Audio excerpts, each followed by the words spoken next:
காவேரி கர்ப்பமாக இருக்கா, இவ்வளோதான். இந்த விஷயத்தை மட்டும் சொன்னாலே இந்த கதையில் அடுத்த ஒரு பெரிய ஒரு சேஞ்சே வந்து முடிஞ்சிடும். இப்போ வந்து பாரதி கண்ணம்மா சீரியலில் டிஎன்ஏ டெஸ்ட்னு ஒரு விஷயத்தை வந்து மறைச்சு இழுத்துகிட்டே போனாங்கன்னா, அதில் டிஎன்ஏ டெஸ்ட்டுங்கிறது அட்லீஸ்ட் சயின்டிஃபிக்காக ஒரு விஷயத்தை பண்ணி அதுக்கு ரிப்போர்ட்டெல்லாம் வர்றோம், அந்த ரிப்போர்ட்டை மாற்றி வைக்கலாங்கிறோம். இப்போ கர்ப்பங்கிறது எல்லாருக்கும் தெரியும். இப்போவே நேரம் வந்து அது கர்ப்பங்கிறத கண்டுபிடிச்சிருக்கலாம். ஆனால் அப்படி இல்லாமல் கதையை கொண்டு போகிறது மட்டும் இல்லாமல் இன்னுமே வந்து நிவின் முதற்கொண்டு எல்லாருமே வந்து இந்த விஷயத்தை விஜய் கிட்ட சொல்லாமல் இருக்கிறதும் தப்பு.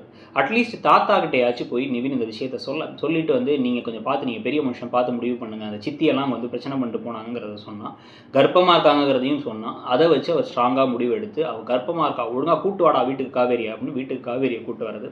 அதுக்கு பிறகு கதையில் ஒரு வீட்டுக்கு வந்ததுக்கப்புறம் கதையை கொண்டு போகலாம். இல்லைனா லாஜிக்கே எல்லாம் மட்டும் இழுக்கிற மாதிரி இருக்கே தவிர பார்க்கறதுக்கு ரசிக்கிறபடி இல்லை. இதனால வந்து விஜயை லூஸ் ஆகும், இந்த பக்கம் காவேரியை வந்து ஒரு மாதிரி பைத்தியக்காரத்தனமாகவும் காமிக்க வேண்டியதாக இருக்குது. அதை மாற்றி அமைக்கிற மாதிரி கதை போகுமா, அவங்கள சேர்த்து வச்சு கதையை வேறு ஆங்கிளில் கொண்டு போவாங்கன்னு நினைக்கிறீங்களா? எது பெட்டர் நீங்கள் நினைக்கிறீங்கிறத சொல்லுங்கள். அப்படியே மறக்காமல் இடம்பொருள் சேனலையும் சப்ஸ்கிரைப் பண்ணிக்கோங்க.